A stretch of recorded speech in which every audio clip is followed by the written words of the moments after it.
ಸಹಕಾರ ಸಂಘಗಳಲ್ಲಿ ಷೇರುಗಳ ವರ್ಗಾವಣೆ, transfer of shares in cooperatives,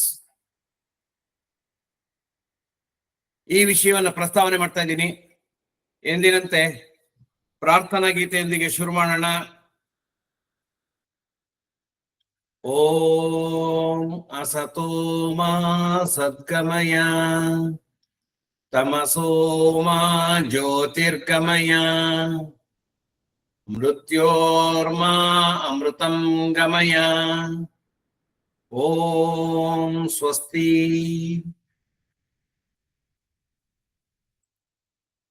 ಆತ್ಮೀಯ ಸಹಕಾರಿಗಳೇ, ಇವತ್ತಿನ ವಿಷಯ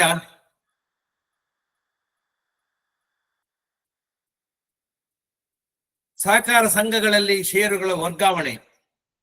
ಕರವೀರ ಮಾಹಿತಿ ಮಾಲಿಕೆಯ 2024ರ 42ನೇ ಸಂಚಿಕೆ, ಸಹಕಾರ ಸಂಘಗಳಲ್ಲಿ ಷೇರುಗಳ ವರ್ಗಾವಣೆ. ಕಳೆದ 4-5 ದಿನಗಳ ಹಿಂದೆ ನನಗೊಂದು ಪ್ರಶ್ನೆ ಬಂತು. ಯಾರೊಬ್ರು ಸದಸ್ಯರು ನಮ್ಗೆ, ನಮ್ಮ ಸಹಕಾರಿ ಬಂಧುಗಳು ಕೇಳಿದ್ರು, ಒಬ್ಬ ಸದಸ್ಯನ ಷೇರು ವರ್ಗಾವಣೆಯಾದಾಗ ಮೂಲ ಷೇರುದಾರನ ಹಕ್ಕುಗಳು ವರ್ಗಾವಣೆಯಾಗುತ್ತವೆ ಅಂತ. ಆಗ ನನಗನ್ನಿಸ್ತು, ಇದನ್ನೇ ಒಂದು ಪೂರ್ಣಾವಧಿ ಒಂದು ಸಂಚಿಕೆಯನ್ನಾಗಿ ಮಾಡ್ಬೋದು ನಾವು ಅಂತ. ಯಾಕೆಂದ್ರೆ ಇದು ಕೂಡ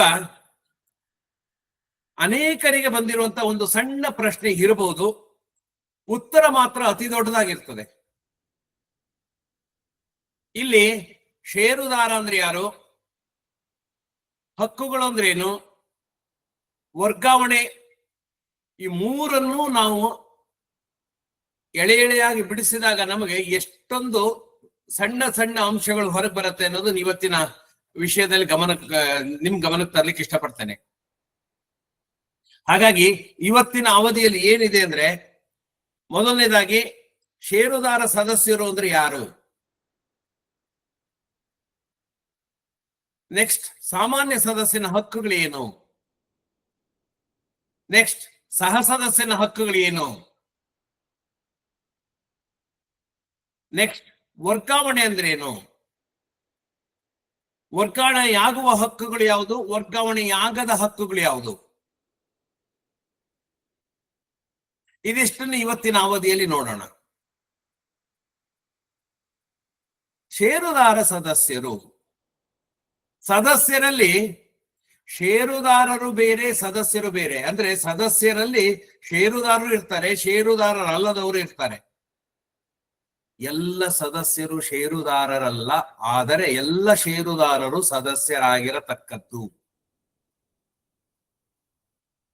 ಅಂದ್ರೆ ಸದಸ್ಯತ್ವ ಪಡೆದವರು ಎಲ್ಲರೂ ಷೇರುದಾರರಾಗಿರ್ಬೇಕು ಅಂತಿಲ್ಲ, ಆದ್ರೆ ಷೇರುದಾರರಾಗಿರುವಂತವ್ರು ಸದಸ್ಯರಾಗಿರ್ಬೇಕು. ನಮ್ಮ ಕಾಯ್ದೆಯಲ್ಲಿ ಷೇರುದಾರ ಅನ್ನೋದೇ ಬೇರೆ ಇದೆ, ಸದಸ್ಯತ್ವ ಅನ್ನೋದಕ್ಕೆ ಬೇರೆ ಡೆಫಿನೇಷನ್ ಇದೆ. ಅಂದ್ರೆ ಡೆಫಿನೇಷನ್ ಅದಕ್ಕೆ ಅರ್ಥ ಬೇರೆ ಇದೆ. ಸೊ ಸದಸ್ಯ ಅಂದ್ರೆ ಏನು, ಸದಸ್ಯ ಎಂದರೆ ಸಾಮಾನ್ಯ ಸದಸ್ಯ, ಸಹ ಸದಸ್ಯ, ನಾಮಮಾತ್ರ ಸದಸ್ಯ ಸೇರಿದಂತೆ ಸಂಘದ ಸದಸ್ಯತ್ವಕ್ಕೆ ಆಡಳಿತ ಮಂಡಳಿಯ ಮಂಜೂರಾತಿ ಪಡೆದು ಸೇರ್ಪಡೆಗೊಂಡ ವ್ಯಕ್ತಿ ಅನ್ನೋದು ಡೆಫಿನಿಷನ್. ಆದ್ರೆ ಷೇರುದಾರ ಆ ರೀತಿ ಅಲ್ಲ, ಎಲ್ಲ ಸದಸ್ಯರು ಷೇರುದಾರರಲ್ಲ. ಸಹಕಾರ ಸಂಸ್ಥೆಗಳಲ್ಲಿ ಬಂಡವಾಳದಲ್ಲಿ ಪಾಲು ಹೊಂದಿದ್ರೆ ಅಂತಹ ಸದಸ್ಯ ಷೇರುದಾರ ಅಂದ್ಕೊಳ್ತಾನೆ. ಅಂದ್ರೆ ಈಗಿನ ಕಾನೂನಿನಂತೆ ಸಾಮಾನ್ಯ ಸದಸ್ಯರು ಮತ್ತು ಸಹ ಸದಸ್ಯರು ಮಾತ್ರ ಷೇರುದಾರ ಸದಸ್ಯರು, ನಾವು ಮಾತ್ರ ಸದಸ್ಯರು ಷೇರುದಾರ ಸದಸ್ಯರಲ್ಲ.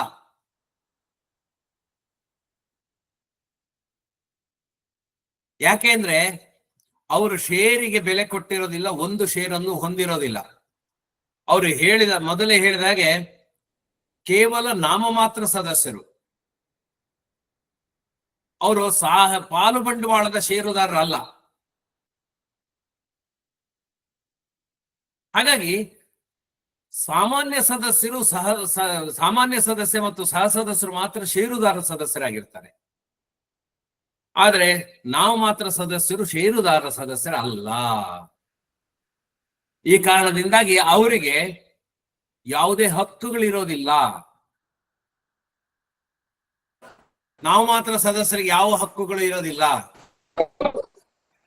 ಕೇವಲ ಅಡ್ಮಿನಿಸ್ಟ್ರೇಟಿವ್ ಪರ್ಪಸ್ಗೋಸ್ಕರ, ಆಡಳಿತಾತ್ಮಕ ಕಾರಣಕ್ಕೋಸ್ಕರ ಅವರನ್ನ ಸದಸ್ಯರಂತೆ ಪರಿಗಣಿಸ್ತೀವಿ ನಾವು. ಸಾಮಾನ್ಯ ಸದಸ್ಯರು ಸಹ ಸದಸ್ಯರು ಸಹಕಾರಿಯ ಬಂಡವಾಳದಲ್ಲಿ ಪಾಲುದಾರ ಷೇರು ಹೊಂದಿರೋದ್ರಿಂದ ಷೇರುದಾರ ಅನ್ಸ್ಕೊಳ್ತಾರೆ. ಆದ್ದರಿಂದ ಈ ಎರಡು ವರ್ಗಗಳ ಷೇರು ಮಾತ್ರ ವರ್ಗಾವಣೆ ಮಾಡಬಹುದು.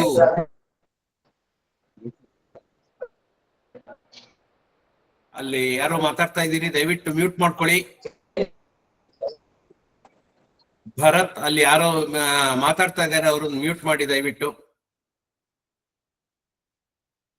ಸೊ ಇವರನ್ನು ಮಾತ್ರ, ಇವ್ರ ಎರಡು ವರ್ಗದವ್ರು ಮಾತ್ರ ಷೇರು ವರ್ಗಾವಣೆ ಮಾಡಬಹುದು. ನಿಮ್ಮೆಲ್ಲರ ಒಂದು ಅವಗಾಹನೆಗೆ ಸಹಕಾರ ಸಂಘಗಳ ಸದಸ್ಯರ ಹಕ್ಕುಗಳು ಯಾವ್ದ್ಯಾವ್ದು ಅಂತೇಳಿ ನಾನು ತೋರಿಸ್ಲಿಕ್ಕೆ ಇಷ್ಟಪಡ್ತೀನಿ. ಯಾವ್ದ್ಯಾವ್ದು ಹಕ್ಕುಗಳಿದಾವೆ ಇದು ನೋಡಿ. ಸಾಮಾನ್ಯ ಸದಸ್ಯರು, ಸಹ ಸದಸ್ಯರು, ನಾವು ಮಾತ್ರ ಸದಸ್ಯರಿದ್ದಾರೆ.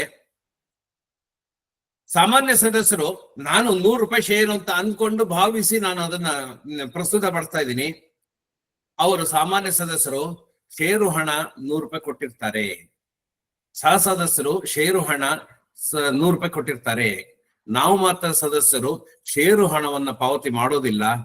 ಅದರ ಬದಲಾಗಿ ಷೇರು ಫೀಯನ್ನ ಕೊಡ್ತಾರೆ, 5 ರಿಂದ 10 ರೂಪಾಯಿ. ಹಾಗಾಗಿ ಅವರಿಗೆ ಯಾವ್ದ್ಯಾವ್ದು ಹಕ್ಕುಗಳಿರ್ತದೆ, ಯಾವ್ದ್ಯಾವ್ದು ಹಕ್ಕುಗಳಿರೋದಿಲ್ಲ.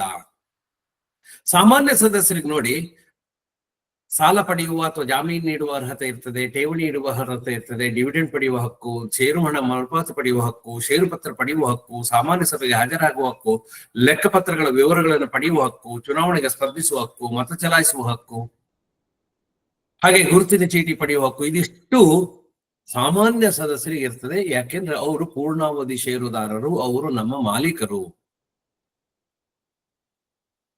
ಅದೇ ಸಹ ಸದಸ್ಯರು ಬಂದ್ರೆ ಅವರಿಗೆ ಕೇವಲ 4 ಹಕ್ಕುಗಳು ಮಾತ್ರ ಇರುತ್ತೆ. ಸಾಲ ಪಡೆಯುವ, ಜಾಮೀನು ನೀಡುವ ಅರ್ಹತೆ ಇರ್ತದೆ, ಠೇವಣಿ ಇಡಬಹುದು, ಅವರು ಡಿವಿಡೆಂಡ್ ಪಡಿಬಹುದು, ಷೇರು ಹಣ ಮರುಪಾವತಿ ಪಡೆಯುವುದು, ಷೇರು ಪತ್ರ ಪಡೆಯುವ ಹಕ್ಕನ್ನ ಕೆಂಪು ಅಕ್ಷರದಲ್ಲಿ ತೋರಿಸಿದ್ದೀನಿ. ಸಾಮಾನ್ಯವಾಗಿ ಸಹ ಸದಸ್ಯರಿಗೆ ಷೇರು ಪತ್ರವನ್ನ ಪಡೆಯುವ ಹಕ್ಕಿರೋದಿಲ್ಲ. ಆದರೆ ನಮ್ಮ ಬೈಲಾದಲ್ಲಿ ಅವರಿಗೆ ಷೇರು ಪತ್ರವನ್ನು ನೀಡತಕ್ಕದ್ದು ಅಂತ ಏನಾದ್ರು ಹಾಕೊಂಡಿದ್ರೆ, ಕೆಲವರು ಹಾಕೊಂಡಿರ್ತಾರೆ, ಹಾಗೇನಾದ್ರು ಹಾಕೊಂಡಿದ್ರೆ ಷೇರು ಪತ್ರವನ್ನು ನೀಡಬೇಕು. ನೀಡೋದು ಒಳ್ಳೇದು, ಅದೇನು ತೊಂದರೆ ಇಲ್ಲ, ತಪ್ಪೇನಿಲ್ಲ. ಯಾಕೆಂದ್ರೆ ಅವರು ಕೂಡ ಷೇರುದಾರರು. ಆದ್ರೆ ಅವರಿಗೆ ಷೇರು ಪತ್ರ ನೀಡಲೇಬೇಕಂತಿಲ್ಲ, ಅವರಿಗೆ ನೀಡದೇನೂ ಇರ್ಬೋದು. ನಿಮ್ ಬೈಲಾದಲ್ಲಿ ಯಾವ ರೀತಿ ಹಾಕೊಂಡಿದ್ದೀರಿ ಅದ್ರ ಮೇಲೆ ಇರ್ತದೆ.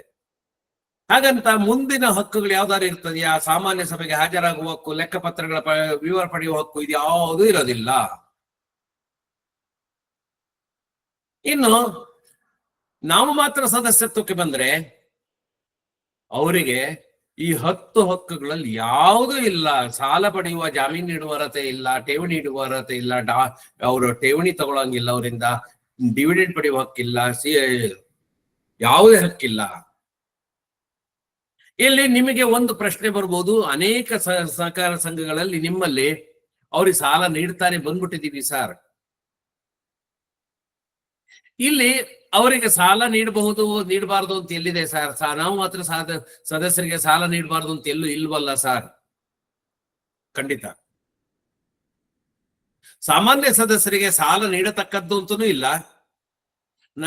ನೀಡಬಾರ್ದು ಅಂತನೂ ಇಲ್ಲ. ಠೇವಣಿ ಇಟ್ಕೊಳ್ಳತಕ್ಕದ್ದು ಅಂತನೂ ಇಲ್ಲ, ಠೇವಣಿ ಇಟ್ಕೊಳ್ಬಾರ್ದು ಅಂತನೂ ಇಲ್ಲ. ನಮ್ಮ ಆಕ್ಟ್ ಅಲ್ಲಿ ಇದಿಲ್ಲ. ಆದ್ರೆ ನಾವು ಯಾಕೆ ಅದನ್ನ ಇಲ್ಲ ಅಂತ ಮಾಡಿದೀವಿ ಅಂದ್ರೆ 2 ಕಾರಣಕ್ಕೆ. ಒಂದು, ಅವರು ನಾಮಮಾತ್ರ ಸದಸ್ಯರು, ಅವರು ಷೇರುದಾರರಲ್ಲ. ಅವರು ಕೇವಲ ನಾಮ ಮಾತ್ರ, ನೇಮ್ ಸೇಕ್, ನಾಮಿನಲ್. ಷೇರುದಾರರಲ್ಲ. ಸಹಕಾರಿ ಸಂಘಗಳು ತಮ್ಮ ಷೇರುದಾರರೊಂದಿಗೆ ವ್ಯವಹರಿಸತಕ್ಕದ್ದು. ಇನ್ನು ಸರ್ ನಾವು ಅವರಿಗೂ ಸದಸ್ಯತ್ವ ನೀಡಿದೀವಲ್ಲ ಸರ್, ನಾವು ಮಾತ್ರ ಸದಸ್ಯಕ್ಕೆ 3 ವರ್ಷ ಅಂತೇಳಿ ಅವಧಿ ಹಾಕೊಂಡು ಕೊಟ್ಟುಕೊಂಡಿದೀವಿ ಸರ್, ಅದಕ್ಕೆ ನಾವು ನಿಮ್ಮಲ್ಲಿ ಅನೇಕರು ಆ ಪ್ರಶ್ನೆ ಎತ್ತಬಹುದು. ಆಕ್ಟ್ ಅಲ್ಲಿ ಎಲ್ಲೂ ಕೊಡಬಾರ್ದು ಅಂತ ಇಲ್ಲ, ಕೊಡ್ಬೇಕು ಅನ್ನೋದು ಇಲ್ಲ ಅಂದಾಗ ನಾವು ಬೇರೆ ಸನ್ನಿವೇಶಗಳಿಗೆ ಹೋಗ್ತೀವಿ. ಇತ್ತೀಚೆಗೆ ಅಂದ್ರೆ ಈಗ 6 ವರ್ಷದ ಹಿಂದೆ 2018ರಲ್ಲಿ ಸುಪ್ರೀಂ ಕೋರ್ಟ್ ಒಂದು ಜಡ್ಜ್ಮೆಂಟ್ ಕೊಡ್ತು ಸಹಕಾರ ಸಂಘಗಳ ಸದಸ್ಯತ್ವದ ವಿಚಾರದಲ್ಲಿ. Nominal members, they are not members of the society, they are not stakeholders in the affairs of the society. ಅವರಿಗೆ ಯಾವುದೇ ತರಹದ ಹಕ್ಕು ಬಾಧ್ಯತೆಗಳು ಇರೋದಿಲ್ಲ. They are members only for arbitration sake. ಹಾಗಾಗಿ ಅವರು they are not entitled for any financial activities ನಲ್ಲಿ participation ಮಾಡ್ಲಿಕ್ಕೆ ಹಕ್ಕಿಲ್ಲ. They can not participate in financial activities of the cooperative ಅಂತ ಜಡ್ಜ್ಮೆಂಟ್ ಕೊಡ್ತು. ಮುಂದುವರೆದು ಆ ರೀತಿ ಅವ್ರು ಪಾರ್ಟಿಸಿಪೇಟ್ ಮಾಡಿದ್ದೇ ಆದ್ರೆ ಅದು ಇನ್ಕಮ್ ಟ್ಯಾಕ್ಸ್ ಕೆಳಗಡೆಗೆ ಇನ್ಕಮ್ ಟ್ಯಾಕ್ಸ್ ಆಕ್ಟ್ ನಲ್ಲಿ the income earned from such activities are liable for tax ಅಂತ ಡಿಕ್ಲರೇಷನ್ ಆರ್ಡರ್ ಮಾಡ್ತು. ಅರ್ಥ ಮಾಡ್ಕೊಳ್ಳಿ,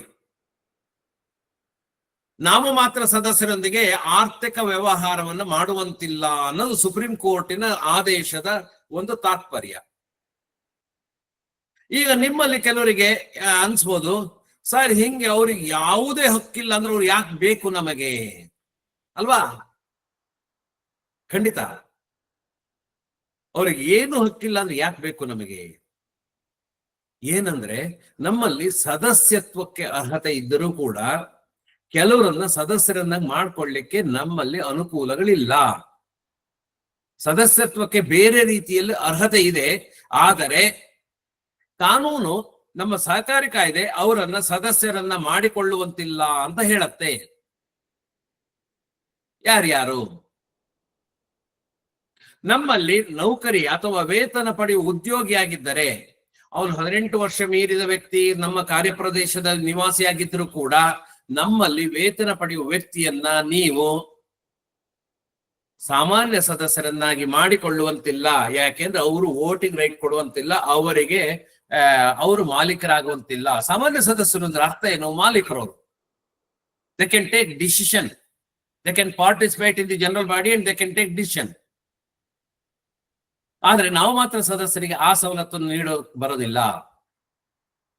ಹಾಗೆ ನಿಮಗೆ ಸೇವಾದಾತರು ಯಾರ್ಯಾರಿದ್ದಾರೆ, ಪಿಗ್ಮಿ ಕಲೆಕ್ಟರ್ಸ್ ಇರ್ಬೋದು, ಅಪ್ರೈಸರ್ಸ್ ಇರ್ಬೋದು, ಅಥವಾ ನಿಮ್ಮಲ್ಲಿ ವ್ಯಾಲ್ಯೂಯೇಷನ್ ಮಾಡೋರು ಇರ್ಬೋದು, ಅಥವಾ ಚಾರ್ಟರ್ಡ್ ಅಕೌಂಟೆಂಟ್ ನಿಮ್ಮ ಆಡಿಟ್ ಮಾಡೋರು ಇರ್ಬೋದು. They are not supposed to be the members of your regular members of your society. Service provider ನಿಮಗೆ ಕಂಪ್ಯೂಟರ್ ಸಪ್ಲೈ ಮಾಡಿದ್ದಾರೆ, ನಿಮ್ ಕಂಪ್ಯೂಟರ್ ಮೇಂಟೆನೆನ್ಸ್ಗೆ AMC ತಗೊಂಡಿದ್ದಾರೆ, ಆನ್ಯುಯಲ್ ಮೇಂಟೆನೆನ್ಸ್ ಕಾಂಟ್ರಾಕ್ಟ್ ತಗೊಂಡಿದ್ದಾರೆ. ಅವ್ರ ಜೊತೆಗೆ ನೀವು ಒಪ್ಪಂದ ಮಾಡ್ಕೊಂಡಿರ್ತೀರಿ, ಆ ಅಗ್ರಿಮೆಂಟ್ ಇರ್ತದೆ. ಅವರು ನಿಮ್ಮ ಪ್ರತಿನಿಧಿಗಳಾಗಿ ಅಥವಾ ಒಪ್ಪಂದದ ಮೂಲಕ ಸೇವಾದಾತರಾಗಿದ್ದಾರೆ ಇದ್ರೆ ಅವರನ್ನ ಸದಸ್ಯರನ್ನಾಗಿ ಮಾಡಿಕೊಳ್ಳುವಂತಿಲ್ಲ. ಆಗೇನಾಗತ್ತೆ, ಸದಸ್ಯರನ್ನ ಮಾಡ್ಕೊಳ್ಳುವಂತಿಲ್ಲ ಅಂತ ಹೇಳಿದ್ರೆ ನಮಗೆ ಆರ್ಬಿಟ್ರೇಷನ್ ಸೌಲಭ್ಯ ಬೇಕು ಅಂದ್ರೆ ಅವರು ಸದಸ್ಯರಾಗಿರ್ಬೇಕು. ಆದ್ರೆ ಸದಸ್ಯತ್ವಕ್ಕೆ ಅರ್ಹತೆ ಇದ್ರು ಕೂಡ ಈ ಕಾರಣದಿಂದಾಗಿ ಅವ್ರನ್ನ ಸದಸ್ಯರು ಮಾಡ್ಕೊಳ್ಳುವಂತಿಲ್ಲ. ಆಗ ಅವರನ್ನ ನಾವು ಮಾತ್ರ ಸದಸ್ಯರು ಮಾಡ್ಕೊಳ್ಳಿ. ಆರ್ಬಿಟ್ರೇಷನ್ಗೆ ನಾವು ಮಾತ್ರ ಸದಸ್ಯರನ್ನು ಅಡ್ಮಿಟ್ ಆಗತ್ತೆ.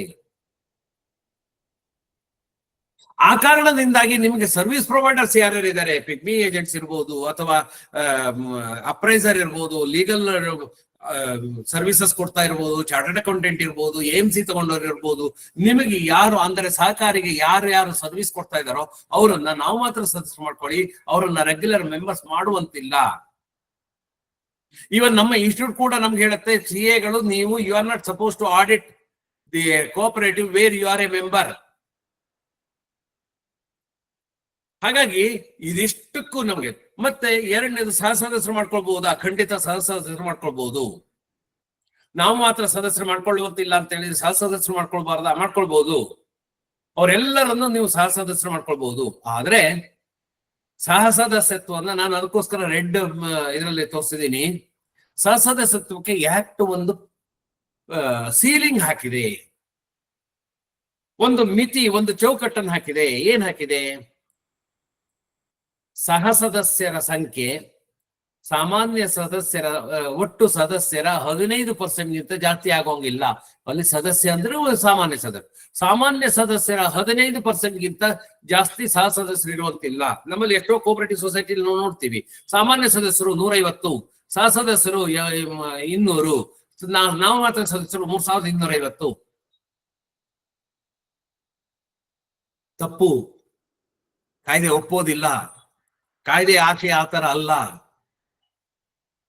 ಹಾಗಾಗಿ ನಾವು ಇದನ್ನ ಅರ್ಥ ಮಾಡ್ಕೊಳ್ಬೇಕು. ಇದು ನನಗೆ ಫಸ್ಟ್ ನಮಗೆ ಎಕ್ಸ್ಪ್ಲೇನ್ ಮಾಡ್ಬೇಕಾಗಿರೋದು. ಇದನ್ನ ಹಿಂದೊಮ್ಮೆ ಸದಸ್ಯತ್ವದ ಬಗ್ಗೆ ಕೂಡ ಹೇಳಿದ್ದೆ. ಅನೇಕರು ಆ ದಿನ ಬರದೇ ಇದ್ದವ್ರು ಇರ್ಬೋದು. ಅದಕ್ಕೋಸ್ಕರ ನಾನು ಮತ್ತೆ ಇವತ್ತು ರಿಪೀಟ್ ಮಾಡ್ತಾ ಇದ್ದೀನಿ ಸ್ನೇಹಿತರೆ. ಸೊ ಇದಿಷ್ಟು ಸದಸ್ಯರ ಹಕ್ಕುಗಳ ಬಗ್ಗೆ ಆಯ್ತು. ಇನ್ನು ಸಾಮಾನ್ಯ ಸದಸ್ಯರ ಹಕ್ಕುಗಳು, ಇದು ಯಾತಕ್ ಬೇಕು ಅಂದ್ರೆ, ಎಸ್ಪೆಷಲಿ ನಿಮ್ಮಲ್ಲಿ ಯಾರ್ಯಾರು ಸಿಇಒಗಳಿದ್ದೀರಿ, ಡೈರೆಕ್ಟರ್ಸ್ ಇದ್ದೀರಿ, ಅವರೆಲ್ಲ ತುಂಬಾ ಗಮನ ಇಟ್ಟು ಇದನ್ನ ಕೇಳ್ಕೊಳ್ಳಿ. ಯಾಕೆಂದ್ರೆ ನಮ್ಗೆ ಅನೇಕರು ಲೆಟರ್ ಬರೀತಾರೆ, ಸರ್ ಇವ್ರು ಇಂಥದ್ದು ಲೆಟರ್ ಬರೀತಿದ್ದಾರೆ, ನಾವು ಅವ್ರಿಗೆ ಮಾಹಿತಿ ಕೊಡ್ಬೋದಾ ಇಲ್ವಾ, ಏನೇನ್ ಮಾಹಿತಿಗಳನ್ನು ಕೊಡಬಹುದು, ಏನೇನ್ ಹಕ್ಕುಗಳಿದೆ ಸಾಮಾನ್ಯ ಸದಸ್ಯರಿಗೆ. ಸಾಮಾನ್ಯ ಸದಸ್ಯರ ಹಕ್ಕನ್ನೇ ಬೇರೆಯಾಗಿ ಹೇಳ್ತಾ ಇದ್ದೀನಿ, ಸಹ ಸದಸ್ಯರ ಹಕ್ಕನ್ನೇ ಬೇರೆಯಾಗಿ ಹೇಳ್ತಾ ಇದ್ದೀನಿ, ಸೂಕ್ಷ್ಮವಾಗಿ ಹೇಳ್ತಾ ಇದ್ದೀನಿ, ನೋಡ್ಕೊಳ್ಳಿ. ಅವನು ಸಹಕಾರ ಸಂಘಕ್ಕೆ ಮುನ್ಸೂಚನೆ ಕೊಟ್ಟು, ಮುನ್ಸೂಚನೆ ಅಂದ್ರೆ ಪ್ರಯರ್ ನೋಟಿಸ್, ಕೆಲಸದ ವೇಳೆಯಲ್ಲಿ, ಯಾವತ್ತು ಭಾನುವಾರ ಬರ್ತೀನಿ ಇನ್ನೂ ಇಲ್ಲ, ತಾನು ಮಾಡಿದ ವ್ಯವಹಾರಗಳಿಗೆ ಸಂಬಂಧಿಸಿದ ವಿವರಗಳನ್ನು, ದಾಖಲೆಗಳನ್ನು ಪಡೆಯುವಂತ ಹಕ್ಕಿದೆ. ರವೀಂದ್ರನಾಥ್ ನಿಮ್ಮಲ್ಲಿ ಒಬ್ಬ ಸಾಮಾನ್ಯ ಸದಸ್ಯ, ಅವನು ಬೇರೆ ಯಾರಿದ್ದಾರು ಸದಸ್ಯರ ಬಗ್ಗೆ ಮಾಹಿತಿ ಕೇಳಬಹುದಾ? ಇಲ್ಲ. ತನಗೆ ಸಂಬಂಧಿಸಿದ, ನಾನು ಠೇವಣಿ ಇಟ್ಟಿದ್ದೀನಿ, ಅಥವಾ ನಾನು ಸಾಲ ತಗೊಂಡಿದ್ದೀನಿ, ಅಥವಾ ಬೇರೆ ಒಂದು ಸಾಲಕ್ಕೆ ಜಾಮೀನುದಾರನಾಗಿದ್ದೀನಿ. ಜಾಮೀನುದಾರನಾಗಿದ್ರೆ ಸಾಲಗಾರನ ವ್ಯವಹಾರನ್ನು ಕೇಳಬಹುದು, ಯಾಕೆಂದ್ರೆ ಅದು ನಾನು ಸಂಬಂಧಿಸಿದ್ದು. ಹೊರತಾಗಿ ಬೇರೆ ಯಾರ್ದೋ ವ್ಯವಹಾರಗಳು, ಅವ್ರ ವ್ಯವಹಾರ ಹೇಗಿದೆ ಮಾಹಿತಿ ಕೊಡಿ ಅಂದ್ರೆ ಕೊಡಬೇಕಾದ ಅಗತ್ಯ ಇಲ್ಲ. ತಾನು ಮಾಡಿದ ವ್ಯವಹಾರಗಳಿಗೆ ಸಂಬಂಧಪಟ್ಟಂತೆ ತನ್ನ ಠೇವಣಿ, ತನ್ನ ಸೇವಿಂಗ್ಸ್ ಅಕೌಂಟು, ತನ್ನ ಕರೆಂಟ್ ಅಕೌಂಟು, ತನ್ನ ಹೆಂಡತಿಯ ಅಕೌಂಟ್ ಇದ್ದರೆ ಅದನ್ನು ಕೂಡ ಕೇಳುವ ಹಕ್ಕಿರೋದಿಲ್ಲ. ಹೆಂಡತಿ, ತಮ್ಮ, ತಂಗಿ, ತಂದೆ, ತಾಯಿ ಯಾರದ್ದು ಅವ್ರದ್ದು ಮಾಹಿತಿ ಕೊಡಿ, ಖಂಡಿತ ಲಿಖಿತವಾಗಿ ಕೇಳಬೇಕು. ಕೇಳಿದರೆ ಕೊಡೋ ಅಂತ ಅಗತ್ಯ ಇಲ್ಲ. ಹಾಗಾಗಿ ಅದು ಒಂದು. ಎರಡನೇದು, ಇದು ಒಂದು ನೋಡಿ, ಇದು ಒಂದು ನಿಮ್ಗೆ ಗೊತ್ತಿರ್ಲಿ, 2013 ಬದಲಾವಣೆಯ ನಂತರ, ಕಾಯ್ದೆ ತಿದ್ದುಪಡಿಯ ನಂತರ ಪ್ರತಿ ವರ್ಷ ಏಪ್ರಿಲ್ 30 ಒಳಗಡೆಗೆ ಮತ ನೀಡುವ ಆ ವರ್ಷದಲ್ಲಿ ವ್ಯವಹಾರ ಮಾಡಿರುವ ಹಿನ್ನೆಲೆಯಲ್ಲಿ, ಕನಿಷ್ಠ ವ್ಯವಹಾರ ಮಾಡಿರುವುದು ಎಲ್ಲ ಇದೆಯಲ್ಲ, ಅದರ ಪ್ರಕಾರ ಮತ ನೀಡುವ ಹಕ್ಕುಳ್ಳ ಅರ್ಹ ಮತದಾರರ ಸಂಖ್ಯೆಯ ಪಟ್ಟಿಯನ್ನು ಪ್ರಕಟ ಮಾಡಬೇಕು. ಅದು ಬೋರ್ಡ್ ನೋಡಿ ಫೈನಲೈಸ್ ಮಾಡಬೇಕು, ಸಿಇಒ ಪ್ರಕಟ ಮಾಡಬೇಕು, ಅದನ್ನ ನಮ್ಮ ಫಲಕದಲ್ಲಿ ನೋಟಿಸ್ ಬೋರ್ಡ್ ಅಲ್ಲಿ ಹಾಕ್ಬೇಕು. ಅದು ಕಾನೂನು ಹೇಳತ್ತೆ. ಅಂತದನ್ನ ಅವನು ಪರಿಶೀಲನೆ ಮಾಡಬಹುದು, ಮತ್ತೆ ಪ್ರತಿಯನ್ನು ತಗೊಳ್ಬಹುದು. ಇನ್ನು ಅವನು ಸಾಮಾನ್ಯ ಸಭೆಯ ನಿರ್ಣಯಗಳನ್ನ ತಾನು ಅಟೆಂಡ್ ಆಗಿರುವಂತದ್ದು ಅಥವಾ ತಾನು ಅಟೆಂಡ್ ಆಗದೆ ಇದ್ರು ಅವನು ಸಾಮಾನ್ಯ ಸದಸ್ಯನಾಗಿದ್ರೆ ಅವನಿಗೆ ಸಾಮಾನ್ಯ ಸಭೆಯ ನಿರ್ಣಯಗಳನ್ನ ಪರಿಶೀಲಿಸುವ ಮತ್ತು ಅದರ ಪ್ರತಿಗಳನ್ನು ಪಡೆಯುವ ಹಕ್ಕಿರ್ತದೆ. ಇಲ್ಲಿ ಅವನು ಹಾಜರಾದ್ರೂ ಮಾತ್ರ ಕೊಡ್ಬೇಕಾ ಸರ್? ಇಲ್ಲ. ಅವನು ಹಾಜರಾಗಲಿ ಆಗದೆ ಇರಲಿ, ಅವನು ಸಾಮಾನ್ಯ ಸದಸ್ಯನಾಗಿದ್ರೆ ಸಾಮಾನ್ಯ ಸಭೆಯ ನಡಾವಳಿಗಳನ್ನ ಪ್ರತಿಯನ್ನು ತಗೊಳ್ಳಿಕ್ಕೆ ಅವನಿಗೆ ಹಕ್ಕಿದೆ. ಇನ್ನು ಏನಾದ್ರೂ ಪರಿವೀಕ್ಷಣೆ ಆಗಿದೆ ಅಥವಾ ಯಾವುದೋ ಒಂದು ವಿಚಾರಣೆ ಆಗಿದೆ, ಎನ್ಕ್ವೈರಿ ಆಗಿದೆ, ಇನ್ಸ್ಪೆಕ್ಷನ್ ಆಗಿದೆ, ಈ ತರದ್ ಏನಾದ್ರು ಆಗಿದೆ ಅಂದ್ರೆ ಅವ್ರು ಏನ್ ರಿಪೋರ್ಟ್ ಕೊಟ್ಟಿದ್ದಾರೆ ಅದ್ರ ಬಗ್ಗೆ ಮಾಹಿತಿ ಪಡೆಯುವಂತ ಹಕ್ಕಿದೆ. ಇನ್ನು ಅಕಸ್ಮಾತ್ ಆ ರೀತಿ ಏನಾದ್ರು ಪರಿವೀಕ್ಷಣೆ ಆಗಿದೆ ಅಥವಾ ಲೆಕ್ಕ ಪರಿಶೋಧಕರು ಏನೋ ಒಂದು ಅನುಪಾಲನೆ ಕೇಳಿದ್ದಾರೆ ಅಂದ್ರೆ ಅವುಗಳನ್ನ ಏನ್ ಮಾಡಬಹುದು ಅಂತೇಳಿ ಸೂಚನೆ ಕೂಡ ಕೊಡ್ಬೋದು. ಬರೀ ಮಾಹಿತಿ ಪಡೆಯುವಂತದ್ದಲ್ಲ, ಅವನು ಈ ರೀತಿ ಮಾಡಿ ಅಂತೇಳಿ ಅವ್ರು ಹೇಳ್ಬೋದು. ನೆಕ್ಸ್ಟ್, ಮತ್ತೆ ನಿರ್ದೇಶಕ ಚುನಾವಣೆಯಲ್ಲಿ ಸ್ಪರ್ಧಿಸುವ ಹಾಗೂ ಮತ ನೀಡುವ ಹಕ್ಕಿದೆ. ಸಾಮಾನ್ಯ ಸಭೆಯಲ್ಲಿ ಲಾಭ ಹಂಚಿಕೆ ಮಾಡಿದಾಗ ಲಾಭಾಂಶ ಪಡೆಯುವಂತದ್ದು ಅಂದ್ರೆ ಡಿವಿಡೆಂಡ್ ಪಡೆಯುವಂತ ಹಕ್ಕಿದೆ, ಅದೆಲ್ಲ ನಾನು ಹೇಳಿದ್ದೀನಿ. ಹಾಗೆ ದೈನಂದಿನ ಚಟುವಟಿಕೆಗಳ ಬಗ್ಗೆ ತಿಳ್ಕೊಳ್ಳುವಂತ ಹಕ್ಕಿದೆ. ಸಾಮಾನ್ಯ ಸಭೆಯಲ್ಲಿ ಹಾಜರಾಗುವಂಥದ್ದು, ಭಾಗವಹಿಸುವಂಥದ್ದು, ಮತ ನೀಡುವ ಹಕ್ಕಿದೆ. ಮತ್ತೆ ಸಾಲ ಮುಂಗಡಗಳನ್ನು ಪಡೆಯುವ ಹಕ್ಕು, ಠೇವಣಿಗಳಲ್ಲಿ ತೊಡಗಿಸುವ ಹಕ್ಕಿದೆ. ಸಾಲ ಪಡಿಬಹುದು, ಜಾಮೀನ್ದಾರರಾಗಬಹುದು ಮತ್ತು ಠೇವಣಿಗಳನ್ನ ಇಡಬಹುದು. ಎಲ್ಲ ರೀತಿಯ ಠೇವಣಿಗಳಿಗೂ ಅವನಿಗೆ ಅವಕಾಶ ಇದೆ. ಅದೇ ಜೊತೆಗೆ ಮತ್ತೆ ಸಾಮಾನ್ಯ ಸಭೆಯ ಪೂರ್ತಿ ಡೀಟೇಲ್ಸ್ ಅನ್ನ ಪಡೆಯುವಂತ ಹಕ್ಕಿದೆ. ಮತ್ತೆ ಕೊನೆಯದಾಗಿ ತಾನು ಪಡೆದಂತ ಶೇರ್ ಅನ್ನ ವಾಪಸ್ ಪಡೆಯುವ ಹಕ್ಕಿದೆ. ಇದಿಷ್ಟು ಹಕ್ಕುಗಳು ಸಾಮಾನ್ಯ ಸದಸ್ಯನಿಗಿದೆ. ಇದನ್ನೇ ನಾನು ಬ್ರೀಫ್ ಆಗಿ ಟ್ಯಾಬ್ಯುಲರ್ ಫಾರ್ಮ್ ಅಲ್ಲಿ ತೋರಿಸಿದೆ. ಇನ್ನು ಸಹಸದಸ್ಯನಿಗೆ ಏನಿದೆ? ಸಹಸದಸ್ಯನಿಗೆ ತಾನು ಮಾಡಿದ ವ್ಯವಹಾರಗಳನ್ನ ಸಂಬಂಧಿಸಿದ ದಾಖಲೆಗಳನ್ನು ನೋಡುವಂತ ಹಕ್ಕಿದೆ. ಸಾಮಾನ್ಯ ಸಭೆ ಲಾಭ ಹಂಚಿಕೆ ಮಾಡಿದಾಗ ಲಾಭಾಂಶ ಪಡೆಯುವ ಹಕ್ಕಿದೆ. ಮತ್ತೆ ದೈನಂದಿನ ಚಟುವಟಿಕೆಗಳ ಬಗ್ಗೆ ಮಾಹಿತಿ ಪಡೆಯುವಂತ ಹಕ್ಕಿದೆ. ಮತ್ತೆ ಸಂಘದ ನಿಬಂಧನೆ ನಿಯಮಾನುಸಾರ ಅಂದ್ರೆ ಸಾಲದ ನಿಯಮಾವಳಿಗಳು, ಠೇವಣಾತಿ ನಿಯಮಾವಳಿಗಳ ಪ್ರಕಾರ ಸಾಲ ಮುಂಗಡಗಳನ್ನು ಪಡೆಯುವ ಹಕ್ಕು, ಜಾಮೀನ್ದಾರರಾಗುವಂತ ಹಕ್ಕು, ಠೇವಣಿಗಳಲ್ಲಿ ಹಣ ತೊಡಗಿಸುವ ಹಕ್ಕು, ಹಾಗೆ ತಾನು ಹೊಂದಿರುವ ಷೇರುಗಳನ್ನು ವಾಪಸ್ ಪಡೆಯುವ ಹಕ್ಕು, ಇದಿಷ್ಟು ಅವನಿಗೆ ಲಭ್ಯ ಇದೆ. ಸೊ ಇದು ಸಾಮಾನ್ಯ ಸಹ ಸದಸ್ಯನ ಹಕ್ಕುಗಳು. ಸೊ ನಾವು ಷೇರುದಾರ ಅಂದ್ರೆ ಏನು, ಸಾಮಾನ್ಯ ಸದಸ್ಯರು, ಸಹ ಸದಸ್ಯರು ಅಂದ್ರೆ ಯಾರು, ಸಾಮಾನ್ಯ ಸದಸ್ಯನ ಹಕ್ಕುಗಳು ಮತ್ತು ಸಹ ಸದಸ್ಯನ ಹಕ್ಕುಗಳು ನೋಡಿದ್ವಿ. ಈಗ ಪ್ರಶ್ನೆಯ ಮುಖ್ಯ ಭಾಗಕ್ಕೆ ಬರೋಣ. ಷೇರು ವರ್ಗಾವಣೆ. ಷೇರು ವರ್ಗಾವಣೆ ಬಗ್ಗೆ, ಷೇರು ವರ್ಗಾವಣೆ ಮಾಡಿದಾಗ ಹಕ್ಕುಗಳು ವರ್ಗಾವಣೆ ಆಗತ್ತಾ ಅನ್ನೋದ ಕಾರಣಕ್ಕೋಸ್ಕರ ಇಷ್ಟು ಪೀಠಿಕೆಯಾಗಿ ನಾನು ಹೇಳಿದ್ದು. ಈಗ ಬರ್ತಾ ಇದ್ದೀನಿ ಷೇರು ವರ್ಗಾವಣೆ ಬಗ್ಗೆ. ಷೇರು ವರ್ಗಾವಣೆಯಲ್ಲಿ ಕೂಡ ಸಹಕಾರಿಗಳಲ್ಲಿ ಷೇರು ವರ್ಗಾವಣೆಗೆ ಕಾಯ್ದೆನೇ ಅನುಮತಿ ಕೊಡುತ್ತೆ. ಯಾವಾಗ? ಎರಡು ಸನ್ನಿವೇಶಗಳಲ್ಲಿ ಮತ್ತೊಬ್ಬ ಷೇರುದಾರ ಸದಸ್ಯರಿಗೆ ವರ್ಗಾವಣೆ ಮಾಡಬಹುದು. ಯಾವಾಗ? ಒಬ್ಬ ಷೇರು ಸದಸ್ಯ ಮರಣ ಹೊಂದಿದಾಗ, ಪೌತಿಯಾದಾಗ, ಅಥವಾ ಆ ಷೇರು ಸದಸ್ಯ ಸ್ವಇಚ್ಛೆಯಿಂದ ಬೇರೆಯೊಬ್ಬರಿಗೆ ಷೇರು ವರ್ಗಾವಣೆ ಮಾಡಲಿಕ್ಕೆ ಬಯಸಿದಾಗ. ಆದ್ರೆ ಈ ಷೇರು ವರ್ಗಾವಣೆ ಪ್ರಕ್ರಿಯೆ ಹೇಗೆ ನಡಿಬೇಕು ಮತ್ತು ಕಂಡೀಷನ್ಸ್ ಏನು ಕಂಡೀಷನ್ಸ್ ಇಲ್ಲದೆ ಎಲ್ಲದನ್ನು ವರ್ಗಾವಣೆ ಮಾಡಬಹುದಾ? ಇಲ್ಲ. ಇಲ್ಲಿ ಏನಾಗಿದೆ, ಷೇರು ವರ್ಗಾವಣೆ ಮಾಡುವಾಗ ಮೊದಲನೇ ಕಂಡೀಷನ್ ಏನು ಅಂದ್ರೆ, ಆ ವರ್ಗಾವಣೆ ಮೂಲ ಸದಸ್ಯತ್ವ ಯಾವ ವರ್ಗದ್ದಾಗಿರುತ್ತೋ ಅದೇ ವರ್ಗದವಾಗಿರ್ಬೇಕು. ಅಂದ್ರೆ ಸಾಮಾನ್ಯ ಸದಸ್ಯನ ಷೇರನ್ನು ಸಹ ಸದಸ್ಯನಿಗೆ ಅಥವಾ ಸಹ ಸದಸ್ಯರ ಷೇರನ್ನು ಸಾಮಾನ್ಯ ಸದಸ್ಯನಿಗೆ ವರ್ಗಾಯಿಸುವಂತಿಲ್ಲ. ಅರ್ಥ ಮಾಡ್ಕೊಳ್ಳಿ. ಒಬ್ಬ ಸಾಮಾನ್ಯ ಸದಸ್ಯನಾನೆ, ಸಾಮಾನ್ಯ ಸದಸ್ಯನ ಷೇರನ್ನು ಸಾಮಾನ್ಯ ಸದಸ್ಯರಿಗೆ ಕೊಡಬೇಕೇ ವಿನಃ ಸಹ ಸದಸ್ಯರಿಗೆ ವರ್ಗಾವಣೆ ಮಾಡುವಂತಿಲ್ಲ, ಅಥವಾ ಸಹ ಸದಸ್ಯನ ಷೇರನ್ನು ಸಾಮಾನ್ಯ ಸದಸ್ಯನಿಗೆ ವರ್ಗಾವಣೆ ಮಾಡುವಂತಿಲ್ಲ. ಓಕೆ. ಇನ್ನು ಮೂಲ ಷೇರುದಾರ ಸಾಲಗಾರನಾಗಿದ್ದಲ್ಲಿ ಕೆಲವು ಸಾರಿ ಸಾಲ ಖಾತ್ರಿಗೋಸ್ಕರ ಪಡೆದ ಷೇರುಗಳಾಗಿದ್ದಲ್ಲಿ 5% ಶೇರ್ ಅನ್ನ ರವೀಂದ್ರನಾಥ್ 100 ರೂಪಾಯಿ ಶೇರ್ ತಗೊಂಡಿದ್ದಾನೆ, ಕಡೆಗೆ 1 ಲಕ್ಷ ರೂಪಾಯಿಗೆ ಸಾಲಕ್ಕೆ ಅಪ್ಲಿಕೇಶನ್ ಹಾಕಿದ್ದಾನೆ. ಆವಾಗ ನಾವು ಹೇಳ್ತೀವಿ 5% ಶೇರ್ ತಗೊಳ್ಬೇಕು ಸರ್. ಹಾಗಾಗಿ 5,000 ರೂಪಾಯಿ ಶೇರ್ ತಗೊಂಡಿದ್ದಾನೆ. 1 ವರ್ಷದಲ್ಲಿ ಆ ಶೇರ್ ಅನ್ನ ಟ್ರಾನ್ಸ್ಫರ್ ಮಾಡ್ತೀನಿ ಅಂತೇಳಿ ಬಂದಿದ್ದಾನೆ. ಆಗ ಸಾಲ ಖಾತ್ರಿಗೋಸ್ಕರ ತಗೊಂಡಿರೋಂತ ಶೇರ್ ಆದ್ರೆ ಅದು ಸಾಲ ಚುಕ್ತ ಆದ್ಮೇಲೆ ವರ್ಗಾಯಿಸಬಹುದು. ಇಲ್ದಾದ್ರೆ ಅದ್ರ ಸಾಲಕ್ಕೋಸ್ಕರ 5% ತಗೊಂಡಿರೋಂತ ಸ್ಯಾಂಕ್ಟಿಟಿನೇ ಇರೋದಿಲ್ಲ.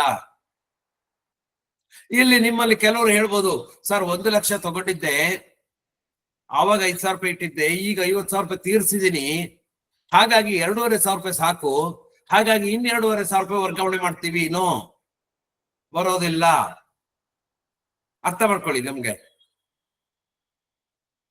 ಹಾಗಾಗಿ ಷೇರು ವರ್ಗಾವಣೆ ಮಾಡುವಾಗ ಯಾವ ವರ್ಗದಿಂದ ಅದೇ ವರ್ಗಕ್ಕೆ ಮಾಡಬೇಕು, ಮತ್ತು ಸಾಲಗಾರ ಸಹ ಇದಾಗಿದ್ರೆ ಯಾವ ಕಾರಣಕ್ಕೋಸ್ಕರ ಅವನು ಹೆಚ್ಚುವರಿ ಷೇರನ್ನು ಹೊಂದಿದ್ದಾನೆ ಅಥವಾ ಯಾವುದನ್ನ ಟ್ರಾನ್ಸ್ಫರ್ ಮಾಡ್ತಾ ಇದ್ದಾನೆ ಅದ್ರ ಮೇಲೆ ಬಾಧ್ಯತೆಗಳು ಏನಾದ್ರು ಇದೆಯಾ ನೋಡ್ಕೊಳ್ಳಿ.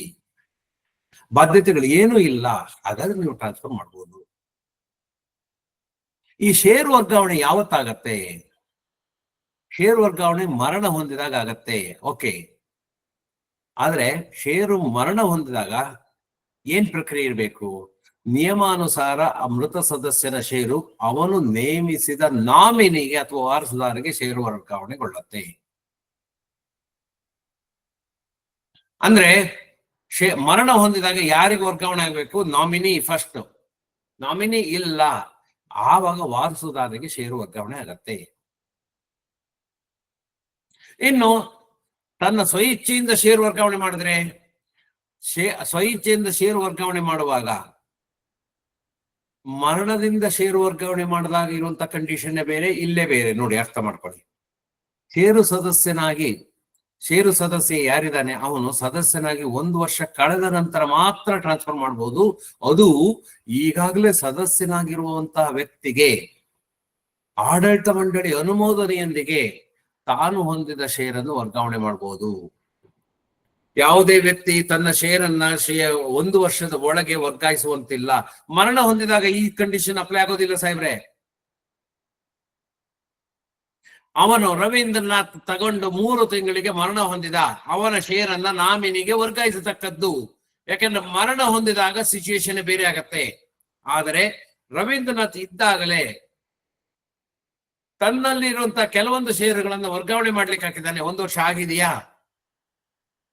1 ವರ್ಷ ಪೂರೈಸಿಲ್ಲ, ಹಾಗಾದ್ರೆ ವರ್ಗಾವಣೆ ಮಾಡುವಂತಿಲ್ಲ. ಎರಡನೇದು, ನಾನು ಯಾರಿಗೆ ವರ್ಗಾವಣೆ ಮಾಡಬಹುದು? ನನ್ನ ಮಗನಿಗೆ. ಹಾಗಾದ್ರೆ ಮಗ ಸದಸ್ಯನ ಅಲ್ಲದಿದ್ದರೆ ಅವನಿಗೆ ವರ್ಗಾವಣೆ ಮಾಡುವಂತಿಲ್ಲ. ಅವನು ಈಗಾಗಲೇ ಸದಸ್ಯನಾಗಿರ್ಬೇಕು. ವರ್ಗಾವಣೆ ಸಮಯದಲ್ಲಿ ಸದಸ್ಯರ ಮಧ್ಯೆ ಮಾತ್ರ ವರ್ಗಾವಣೆ ಆಗತ್ತೆ. ಸದಸ್ಯೇತರರಿಗೆ ವರ್ಗಾವಣೆ ಮಾಡ್ಲಿಕ್ಕೆ ಸಾಧ್ಯ ಇಲ್ಲ. ಅಂದ್ರೆ ವರ್ಗಾವಣೆ ಮಾಡಿಸಿಕೊಳ್ಳುವ ವ್ಯಕ್ತಿ ಕೂಡ ಸದಸ್ಯತ್ವಕ್ಕೆ ಅರ್ಹತೆ ಇರಬೇಕು. ಆಗ ಮಾತ್ರ ಅವನಿಗೆ ವರ್ಗಾವಣೆ ಮಾಡ್ಬೋದು. ಯಾಕೆಂದ್ರೆ ಷೇರನ್ನ ಮಂಜೂರಿ ಮಾಡುವಂಥದ್ದು, ಷೇರನ್ನ ವರ್ಗಾವಣೆ ಮಾಡುವಂಥದ್ದು, ಷೇರನ್ನ ವಾಪಸ್ ತಗೊಳ್ಳುವಂಥದ್ದು ಎಲ್ಲ ಕರ್ತವ್ಯ ಇರುವಂಥದ್ದು ಕೇವಲ ಆಡಳಿತ ಮಂಡಳಿಗೆ. ಯಾರೋ ಒಂದು ಅಪ್ಲಿಕೇಶನ್ ಕೊಟ್ಟರು, ಸಿಇಒ ಟ್ರಾನ್ಸ್ಫರ್ ಮಾಡದ? No, CEO does not have that power. ಹಾಗಾಗಿ ಇದು ಆಡಳಿತ ಮಂಡಳಿನೇ ಷೇರನ್ನ ಟ್ರಾನ್ಸ್ಫರ್ ಮಾಡಬೇಕು. ಮಂಜೂರು ಮಾಡುವಂತದ್ದಾಗಿರ್ಬೋದು, ವರ್ಗಾವಣೆ ಮಾಡುವಂತದ್ದಾಗಿರ್ಬೋದು, ಕೊನೆಗೆ ವಾಪಸ್ ತಗೊಳ್ಳುವಂತದ್ದಾಗಿರ್ಬೋದು, ಎಲ್ಲದೂ ಆಡಳಿತ ಮಂಡಳಿ ಮಾತ್ರ ಮಾಡಬೇಕಾಗತ್ತೆ. ಇನ್ನು ಮರಣ ಹೊಂದಿದಾಗ ಹೇಗ್ ಮಾಡ್ಬೇಕು ಅಂತ ಕೇಳಿದ್ರೆ, ನಾಮಿನಿ ಇದ್ರೆ ಮರಣ ಹೊಂದಿದ ಬಗ್ಗೆ ಮರಣ ದಾಖಲೆ ಅಂದ್ರೆ ಡೆತ್ ಸರ್ಟಿಫಿಕೇಟ್ ಕೊಟ್ಟು ಷೇರು ವರ್ಗಾವಣೆ ಅಥವಾ ಷೇರು ಮತ್ತು ಹಿಂಪಾವತಿ ಕೋರಿ ಆಡಳಿತ ಮಂಡಳಿಗೆ. ನಾಮಿನಿಗಿರೋದು 2. ನಾಮಿನಿ ಈಗಾಗಲೇ ಷೇರುದಾರನಾಗಿದ್ರೆ ಷೇರು ವರ್ಗಾವಣೆಗೆ ಕೇಳ್ಬೋದು. ನಾಮಿನಿ ಷೇರುದಾರನಲ್ಲದೆ ಹೋದ್ರೆ ಅದನ್ನು ಮರುಪಾವತಿ ಪಡಿಬೇಕು. ವರ್ಗಾವಣೆ ಮಾಡ್ಲಿಕ್ಕೆ ಬರೋದಿಲ್ಲ. ಷೇರುದಾರರಲ್ಲದವರಿಗೆ ನೀವು ವರ್ಗಾವಣೆ ಮಾಡುವಂತಿಲ್ಲ. ನಾಮಿನಿ ಕೂಡ ಷೇರುದಾರರಾಗಿದ್ದಾರೆ, ಹಾಗಾದ್ರೆ ವರ್ಗಾವಣೆ ಮಾಡಬಹುದು. ನಾಮಿನಿ ಈಗಾಗಲೇ ಸದಸ್ಯನಾಗಿದ್ರೆ.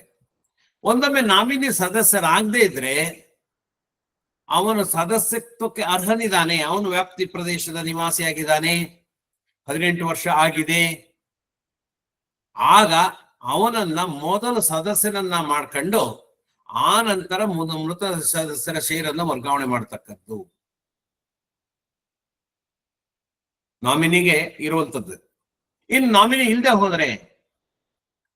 ಇಲ್ಲದೆ ಹೋದ್ರೆ ಮೃತ ಸದಸ್ಯನ ವಾರಸುದಾರ ತಾನೇ ಅನ್ನೋದನ್ನ ದೃಢಪಡಿಸಲಿಕ್ಕೆ ಯಾವ ದಾಖಲೆಗಳು ಬೇಕೋ ಅದನ್ನು ಕೊಟ್ಟು ಷೇರು ವರ್ಗಾವಣೆಗೆ ಅರ್ಜಿ ಸಲ್ಲಿಸಬಹುದು.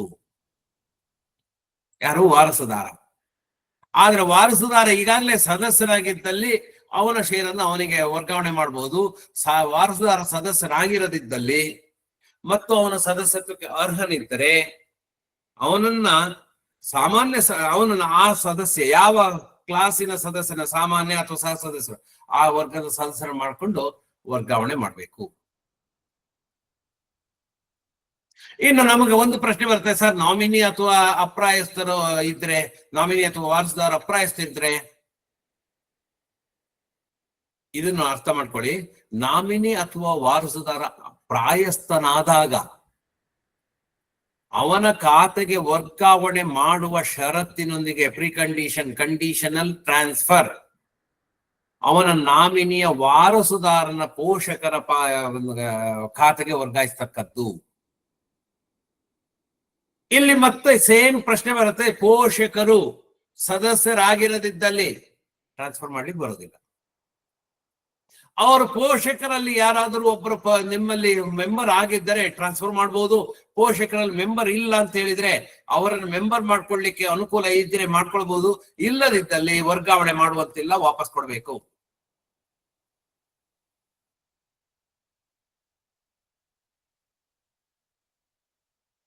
ತನ್ನ ಸ್ವಇಚ್ಛೆಯಿಂದ ವರ್ಗಾವಣೆ ನಾವು ಮರಣ ಹೊಂದಿದಾಗ ನೋಡಿದ್ವಿ. ಸ್ವಇಚ್ಛೆಯಿಂದ ವರ್ಗಾವಣೆ ಮಾಡಿದ್ರೆ ತಾನು ಸಂಘದಲ್ಲಿ ಹೊಂದಿರುವ ಎಲ್ಲವನ್ನು ಅಥವಾ ಕೆಲವನ್ನು ಈಗಾಗಲೇ ಇದೇ ಸಂಘದ ಸದಸ್ಯನಾಗಿರುವ ಇದೇ ಇನ್ನೊಬ್ಬ ವ್ಯಕ್ತಿಗೆ ವರ್ಗಾವಣೆ ಮಾಡಬಹುದು. ಅಲ್ಲೂ ಅದೇ ಕಂಡೀಷನ್ ಇದೆ. ಅವನು ಯಾವ ವಿಧದ ಸದಸ್ಯತ್ವ ಹೊಂದಿದ್ದಾನೋ ಅದೇ ವಿಧದ ಸದಸ್ಯತ್ವವನ್ನು ಹೊಂದಿರುವಂತವರಿಗೆ ಟ್ರಾನ್ಸ್ಫರ್ ಮಾಡಬಹುದು. ಹಂಗೆ ನಾನು ವರ್ಗಾವಣೆ ಮಾಡ್ಲಿಕ್ಕೆ ಬಯಸಿದಲ್ಲಿ, ತನ್ನ ಷೇರುಗಳನ್ನು ವರ್ಗಾವಣೆ ಮಾಡಿಸ್ಲಿಕ್ಕೆ ಬಯಸಿದ ಅಂತ ಹೇಳಿದ್ರೆ ಸೂಕ್ತ ವಿವರಗಳೊಂದಿಗೆ ಆಡಳಿತ ಮಂಡಳಿಗೆ ಕೋರಿಕೆಯನ್ನು ಸಲ್ಲಿಸಬೇಕು. ಆಡಳಿತ ಮಂಡಳಿ ಅಂತ ಕೋರಿಕೆಯನ್ನ ಚರ್ಚಿಸಿ ಅನುಮೋದಿಸಿದಲ್ಲಿ ಷೇರನ್ನು ವರ್ಗಾಯಿಸಬಹುದು. ಸಾಮಾನ್ಯ ಸದಸ್ಯನಿಗೆ ವರ್ಗಾವಣೆ ಆದಾಗ ಏನಾಗತ್ತೆ? ಮೃತ ಸದಸ್ಯನ ಷೇರು ವರ್ಗಾವಣೆ ಆದಾಗ ಅಥವಾ ಸ್ವಂತ ಸ್ವಇಚ್ಛೆಯಿಂದ ಷೇರು ವರ್ಗಾವಣೆ ಆದಾಗ ಷೇರು ಮಾಡಿಸಿಕೊಂಡ ವ್ಯಕ್ತಿ ಈಗಾಗಲೇ ಸಾಮಾನ್ಯ ಸದಸ್ಯನಾಗಿ ಹಕ್ಕುಗಳನ್ನು ಅನುಭವಿಸುವುದರಲ್ಲಿ ಯಾವುದೇ ವ್ಯತ್ಯಾಸ ಆಗೋದಿಲ್ಲ. ಯಾಕೆಂದ್ರೆ ಅವನಿಗಿರೋ ಹಕ್ಕುಗಳು ಇವನಿಗಿರ್ತದೆ, ಇವನಿಗಿರೋ ಹಕ್ಕುಗಳು ಅವನಿಗಿರ್ತದೆ. ಹಾಗಾಗಿ ಏನು ವ್ಯತ್ಯಾಸ ಆಗೋದಿಲ್ಲ. ಈಗಾಗಲೇ ನಾನು ಸದಸ್ಯ ಇದ್ದೇನೆ, ನಮ್ಮ ತಂದೆಯವರ ಷೇರ್ ಇದೆ, ನಾನು ನಾಮಿನಿ ಆಗೋ ವಾರಸುದಾರನಾಗೋ ನನ್ನ ಷೇರನ್ನು ತಗೊಂಡಿದ್ದೀನಿ ಅಂದ್ರೆ ನನಗೆ ಈಗಾಗಲೇ ಹಕ್ಕುಗಳು ಇರೋದ್ರಿಂದ ಹಕ್ಕುಗಳಲ್ಲಿ ಏನು ಬದಲಾವಣೆ ಆಗೋದಿಲ್ಲ. ಅದೇ ಹೊಸದಾಗಿ ಸದಸ್ಯನಾಗಿ ಬಂದ ನಂತರ ಆದ್ರೆ ಕಾಯ್ದೆ ಅನುಸಾರ ಅವನಿಗೆ ಅರ್ಹತೆ ಬಂದ ನಂತರ ಅವನಿಗೆ ಸಲ್ಲಬೇಕಾದಂತ ಹಕ್ಕುಗಳು ಬರ್ತದೆ. ವರ್ಗಾವಣೆ ಇದರಲ್ಲಿ ಕೆಲವು ಮಾತ್ರ ವರ್ಗಾವಣೆ ಆಗುತ್ತೆ, ಎಲ್ಲ ಹಕ್ಕುಗಳು ವರ್ಗಾವಣೆ ಆಗೋದಿಲ್ಲ. ನಾನೀಗ ವರ್ಗಾವಣೆ ಆಗುವ ಹಕ್ಕುಗಳು ಯಾವ್ದಾದ್ರು, ವರ್ಗಾವಣೆ ಆಗದ ಹಕ್ಕುಗಳು ಯಾವ್ದಾದ್ರು ಹೇಳ್ತಾ ಇದ್ದೀನಿ ನೋಡಿ. ವರ್ಗಾವಣೆಯಾಗುವ ಹಕ್ಕು ಯಾವ್ದಿದೆ? ಡಿವಿಡೆಂಡ್ ಪಡೆಯುವ ಹಕ್ಕು. ಸಪೋಸ್ ಏಪ್ರಿಲ್ ಅಲ್ಲಿ ಒಬ್ಬ ವ್ಯಕ್ತಿ ಮೃತಪಟ್ಟಿದ್ದಾನೆ, ಅವನ ಷೇರನ್ನ ಮತ್ತೆ ಅದೇ ಇದರಲ್ಲಿರುವಂತದ್ದು ಮತ್ತೊಬ್ಬ ವಾರಸುದಾರನಿಗೋ ನಾಮಿನಿಗೂ ವರ್ಗಾವಣೆಯಾಗಿದೆ. ಆ ವರ್ಷ ಅವರಿಗೆ ಡಿವಿಡೆಂಡ್ ಡಿಕ್ಲೇರ್ ಮಾಡಿದ್ದಾರೆ ಅಂದ್ರೆ ಅದನ್ನ ಪಡಿಬಹುದು. ಅವನ ಷೇರ್, ತನ್ನ ಷೇರ್ ಅಲ್ಲದೆ ಈಗ ವರ್ಗಾವಣೆ ಆದ ಷೇರಿನ ಮೇಲಿನ ಡಿವಿಡೆಂಡ್ ಕೂಡ ಅವನಿಗೆ ಸಿಗತ್ತೆ.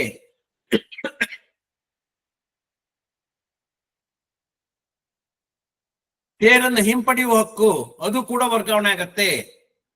ವರ್ಗಾವಣೆ ನನಗೆ ವರ್ಗಾವಣೆ ಆದ ನಂತರ ತಕ್ಷಣ ನಾನು ಬೇಕಾದ್ರೆ ಷೇರ್ ಬೇಡ ಅಂತ ಹೇಳಿ ಅಪ್ಲಿಕೇಶನ್ ಹಾಕಿದ್ರೆ ವರ್ಗಾವಣೆ ಷೇರನ್ನು ವಾಪಸ್ ಕೊಡಬೇಕು. ಆ ಹಕ್ಕು ವರ್ಗಾವಣೆ ಆಗತ್ತೆ. ಮತ್ತೆ ಇದು ವರ್ಗಾವಣೆ ಆಗುವ ಹಕ್ಕುಗಳು. ವರ್ಗಾವಣೆ ಆಗದ ಹಕ್ಕುಗಳು ಮತ್ತೆ ಹೇಳ್ತೀನಿ. ಸಹಸದಸ್ಯನಿಗೆ ವರ್ಗಾವಣೆ ಆದಾಗ ಅವನಿಗೆ ಸಹಸದಸ್ಯನಿಗೆ ಇರುವಂತಹ ಹಕ್ಕುಗಳು ಮುಂದುವರಿಯುತ್ತೆ. ಜೊತೆಗೆ ವರ್ಗಾವಣೆಯಾದಂತಹ ಹಕ್ಕುಗಳಲ್ಲಿ ಕೆಲವು ವರ್ಗಾವಣೆ ಆಗತ್ತೆ. ಯಾವುದು? ಸೇಮ್ ಡಿವಿಡೆಂಡ್ ಪಡೆಯುವ ಹಕ್ಕು ಮತ್ತು ಷೇರುಗಳನ್ನ ಹಿಂಪಡೆಯುವ ಹಕ್ಕು ಅವನಿಗೆ ವರ್ಗಾವಣೆ ಆಗತ್ತೆ. ಹಾಗಾದ್ರೆ ವರ್ಗಾವಣೆ ಆಗದ ಹಕ್ಕುಗಳು ಯಾವ್ದ್ಯಾವುದು? ನಾನ್ ಟ್ರಾನ್ಸ್ಫರಬಲ್. ವರ್ಗಾವಣೆ ಆಗದೇ ಇರುವಂತದ್ದು ಪ್ರತಿ ವರ್ಷ ಏಪ್ರಿಲ್ 30ರೊಳಗೆ ತಯಾರಿಸುವಂತ ಇದೆಯಲ್ಲ, ಇದು ವರ್ಗಾವಣೆ ಆಗೋದಿಲ್ಲ. ಮೂಲತಃ ಅವನಿಗೆ ಆ ಹಕ್ಕಿದ್ರೆ ಅವನು ಪಡಿಬಹುದೇ ವಿನಃ ವರ್ಗಾಯಿತ ಷೇರಿನ ಕಾರಣದಿಂದಾಗಿ ತನಗೆ ಪಟ್ಟಿ ಕೊಡಿ ಕೇಳಕ್ ಹಕ್ಕಿಲ್ಲ ಅವನಿಗೆ. ಅವನು 1 ವರ್ಷ ತಡಿಬೇಕು. ಅದು ವರ್ಗಾವಣೆ ಮೂಲಕ ಬರೋದಿಲ್ಲ. ಹಾಗೆ ಆಡಳಿತ ಮಂಡಳಿ ಅಥವಾ ಸಾಮಾನ್ಯ ಸಭೆ ನಿರ್ಣಯಗಳನ್ನು ಕಚೇರಿಯ ಸಮಯಗಳಲ್ಲಿ ಪರಿಶೀಲಿಸುವ ಅದನ್ನು ಹಕ್ಕು ಬರೋದಿಲ್ಲ. ನಿರ್ದೇಶಕರ ಚುನಾವಣೆಯಲ್ಲಿ ಸ್ಪರ್ಧಿಸುವ ಅಥವಾ ಮತ ನೀಡುವ ಹಕ್ಕು ಅವನಿಗೆ ಬರೋದಿಲ್ಲ. ಸಪೋಸ್ ಯಾರಿಂದ ವರ್ಗಾವಣೆಯಾಗಿದೆಯೋ ಅವರು ತಮ್ಮ ನಿರ್ದೇಶಕ ಸ್ಥಾನಕ್ಕೆ ಸ್ಪರ್ಧಿಸುವ ಹಕ್ಕಿದೆ, ಕನಿಷ್ಠ ವ್ಯವಹಾರಗಳು ಮಾಡಿದ್ದಾರೆ ಹಾಗಾಗಿ ಆ ಹಕ್ಕು ಬಂದಿದೆ ಅಂದ್ರೆ, ಇವನಿಗೆ ಕನಿಷ್ಠ ವ್ಯವಹಾರ ಮಾಡಿಲ್ಲ ಅಂದ್ರೆ ಆ ಹಕ್ಕುಗಳು ಬರೋದಿಲ್ಲ. ಅರ್ಥ ಮಾಡ್ಕೊಳ್ಳಿ ಸ್ನೇಹಿತರೆ, ಎಲ್ಲರಿಗೂ ಚುನಾವಣೆಯಲ್ಲಿ ಸ್ಪರ್ಧಿಸುವಕ್ಕೆ ಎಲ್ಲರಿಗೂ ಇಲ್ಲ, ಕನಿಷ್ಠ ವ್ಯವಹಾರ ಮಾಡಿರ್ಬೇಕು, ಕಾಯ್ದೆ ಅನುಸಾರ ಇದು ಇರ್ಬೇಕು, ಅವ್ರಿಗೆ ಏನೇನಾಗಿ ಜಾಮೀನು ಸುಸ್ತಿ ಆಗಿರ್ಬಾರ್ದು, ಸಾಲ ಸುಸ್ತಿ ಇದೇನೇನಿದೆಯೋ ಅದಷ್ಟು ಇವ್ರಿಗೂ ಅಪ್ಲೈ ಆಗತ್ತೆ. ಆದ್ರೆ ವರ್ಗಾವಣೆಗೊಂಡವನು, ಈಗ ಸಪೋಸ್ ನಾನು ನನ್ನ ಶೇರ್ ಇತ್ತು, ನಂದು ಶೇರ್ ಇದೆ, ನಾನು ಅನರ್ಹನಾಗಿದ್ದೀನಿ ಯಾಕೆಂದ್ರೆ ಜಾಮೀನು ಸುಸ್ತಿಯಾಗಿದ್ದೀನಿ ಅಥವಾ ಸಾಲ ಸುಸ್ತಿಯಾಗಿದ್ದೀನಿ, ಆದ್ರೆ ವರ್ಗಾವಣೆ ಆಗಿದೆ, ನನಗೆ ನನ್ನ ತಂದೆಯವರ ಶೇರ್ ವರ್ಗಾವಣೆ ಆಗಿದೆ, ನಮ್ಮ ತಂದೆ ಜಾಮೀನು ಸುಸ್ತಿನೂ ಅಲ್ಲ ಸಾಲ ಸುಸ್ತಿನೂ ಅಲ್ಲ, ಅವರಿಗೆ ಮತದಾನದ ಹಕ್ಕಿತ್ತು, ಹಾಗಾಗಿ ಮತದಾನದ ಹಕ್ಕು ಟ್ರಾನ್ಸ್ಫರ್ ಆಗತ್ತಾ? ಇಲ್ಲ.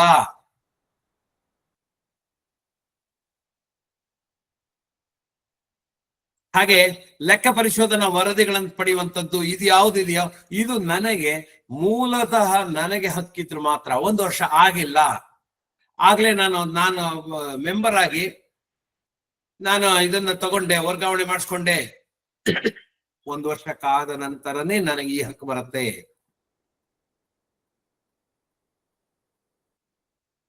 ಇದು ಅಷ್ಟೇ. ಸಾಮಾನ್ಯ ಸಭೆಯಲ್ಲಿ ಹಾಜರಾಗುವ ಹಕ್ಕಿದೆಯಾ? ಹಾಜರಾಗುವ ಹಕ್ಕಿರ್ತದೆ, ಆದ್ರೆ ಭಾಗವಹಿಸುವ ಮತ ನೀಡುವ ಹಕ್ಕಿರೋದಿಲ್ಲ.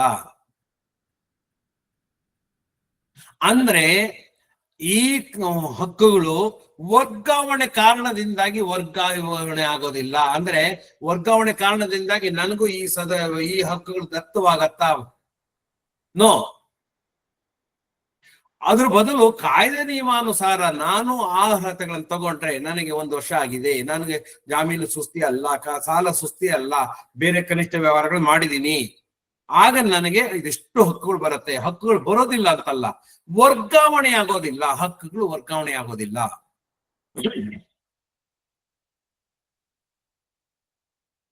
ಹಾಗಾಗಿ ಇಲ್ಲಿ ನಾವು ತುಂಬಾ ಮುಖ್ಯವಾಗಿ ನೋಡ್ಬೇಕಾಗಿರೋ ಸಣ್ಣ ವಿಷಯ ಆಗಿದ್ರು ಗಮನಿಸಬೇಕಾಗಿರುವಂತದ್ದು ಏನು, ಷೇರು ವರ್ಗಾವಣೆ ಅಥವಾ ಮರುಪಾವತಿಯನ್ನು ಆಡಳಿತ ಮಂಡಳಿಯ ನಿರ್ಣಯದ ಮೂಲಕನೇ ಮಾಡಬೇಕು.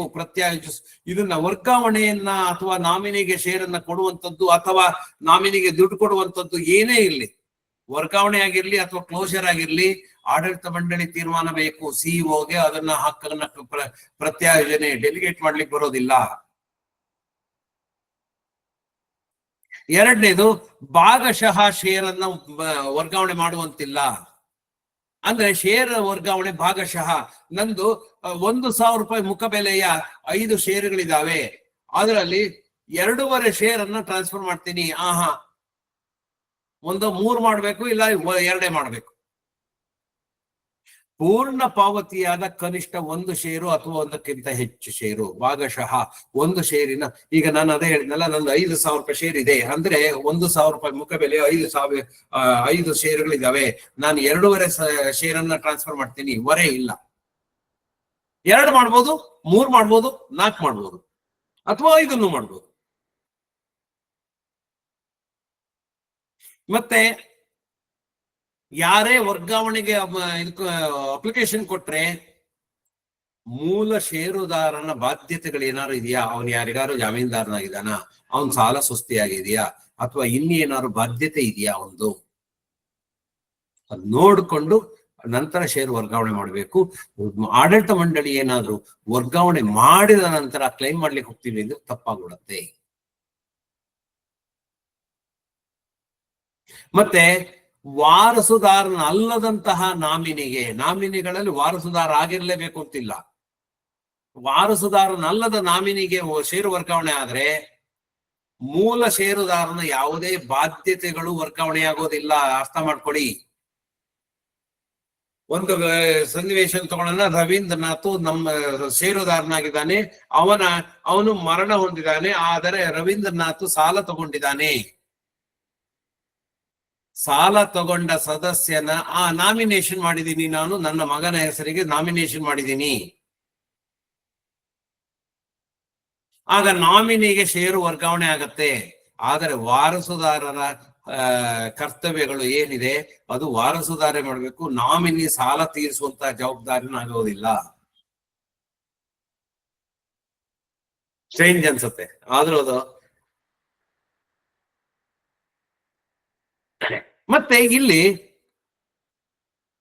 ಷೇರು ವರ್ಗಾವಣೆ ಮಾಡುವಂತದ್ದು ಷೇರುದಾರನ ಅಥವಾ ಆಡಳಿತ ಮಂಡಳಿಯ ಹಕ್ಕು ಅಲ್ಲ, ಕರ್ತವ್ಯನೂ ಅಲ್ಲ.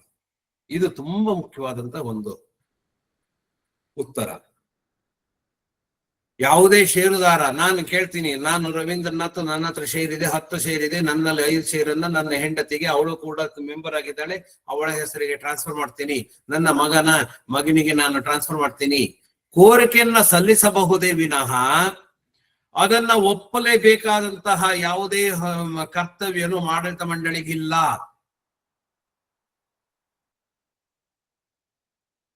ಷೇರುದಾರ ಕೋರಿಕೆಯನ್ನ ಸಲ್ಲಿಸಿದರೆ ಅದನ್ನ ಪರಿಗಣಿಸಿ ಓಕೆ ಅಂತ ಅನ್ನಿಸಿದರೆ ಮಾಡ್ಬೋದು. ನಾಮಿನಿಗಾದರೂ ಅಷ್ಟೇ. ಷೇರು ವರ್ಗಾವಣೆ ಮಾಡಬೇಕು ಅಂದ್ರೆ 2 ನಾಮಿನಿ ಸದಸ್ಯನ ಅಲ್ಲದೆ ಹೋದ್ರೆ ಅವನಿಗೆ ಸದಸ್ಯತ್ವ ಕೊಡೋದಿಲ್ಲ ಅಂತೇಳಿ ಆದ್ರೆ ಅವನಿಗೆ ಕೊಡದೇನೆ ಹಣವನ್ನ ಮರುಪಾವತಿ ಮಾಡಿ ಕಳಿಸ್ಬೋದು. ಆವಾಗ ನಾಮಿನಿ ಹಕ್ಕೊತ್ತಾಯ ಮಾಡ್ಲಿಕ್ಕೆ ಬರೋದಿಲ್ಲ. ವಾರಸುದಾರರಾಗಲಿ ನಾಮಿನಿ ಆಗಲಿ ನನಗೆ ಶೇರನ್ನ ಕೊಡ್ಲೇಬೇಕು, ಹಕ್ಕೊತ್ತಾಯ ಮಾಡ್ಲಿಕ್ಕೆ ಬರೋದಿಲ್ಲ. ಅಪ್ಪ ಯೋಗ್ಯ ಇದ್ದಾನೆ ಅಂತೇಳಿ ಮಗನು ಯೋಗ್ಯ ಇರಬೇಕು ಅಂತಿಲ್ಲ. ಹಾಗಾಗಿ ಅದನ್ನ ನೀವು ಅರ್ಥ ಮಾಡ್ಕೊಳ್ಳಿ. ಅದು ಷೇರು ವರ್ಗಾವಣೆ ಅನ್ನೋದು ಷೇರುದಾರನ ಅಥವಾ ಆಡಳಿತ ಮಂಡಳಿಯ ಹಕ್ಕು ಅಲ್ಲ, ಕರ್ತವ್ಯನೂ ಅಲ್ಲ. ಸೊ ಇದಾಗಿತ್ತು ಸ್ನೇಹಿತರೆ ಇವತ್ತಿನ ಒಂದು ಸಣ್ಣ ಪ್ರಶ್ನೆ. ಷೇರು ವರ್ಗಾವಣೆಯಾದಾಗ ಹಕ್ಕುಗಳು ವರ್ಗಾವಣೆಯಾಗುತ್ತದೆ ಎಂಬ ಒಂದು ಸಣ್ಣ ಪ್ರಶ್ನೆಗೆ ಉತ್ತರ ಇಷ್ಟು ಆಯಾಮಗಳಿಂದ ನೋಡ್ಬೇಕಾಗತ್ತೆ, ಇಷ್ಟು ವಿಚಾರಗಳನ್ನ ನಾವು ಪರಿಗಣಿಸ್ಬೇಕಾಗತ್ತೆ. ಇದಿಷ್ಟನ್ನು ಪರಿಗಣಿಸಿ ನಾವು ಉತ್ತರವನ್ನ ಹೇಳಲಿಕ್ಕೆ ಪ್ರಯತ್ನ ಮಾಡಿದೀನಿ. ಇದಾಗಿತ್ತು ಸ್ನೇಹಿತರೆ ಇವತ್ತಿನ ಒಂದು ಅವಧಿ 42ನೇ ಸಂಚಿಕೆ. ಈಗ ಶಾಂತಿ ಮಂತ್ರದೊಂದಿಗೆ ಇದನ್ನ ಮುಕ್ತಾಯ ಮಾಡಿದ್ದೇವೆ ಈಗಾಗಲೇ. ಹಾಗಾಗಿ ಮತ್ತೊಮ್ಮೆ ತಮಗೆಲ್ಲರಿಗೂ ಒಂದಿಸ್ತಾ ಗೌರವಪೂರ್ವಕವಾಗಿ ತಮಗೆಲ್ಲರಿಗೂ ಶುಭರಾತ್ರಿ ಹೇಳ್ತಾ ಇವತ್ತಿನ ಅವಧಿಯನ್ನು ಮುಗಿಸ್ತಾ ಇದ್ದೀನಿ.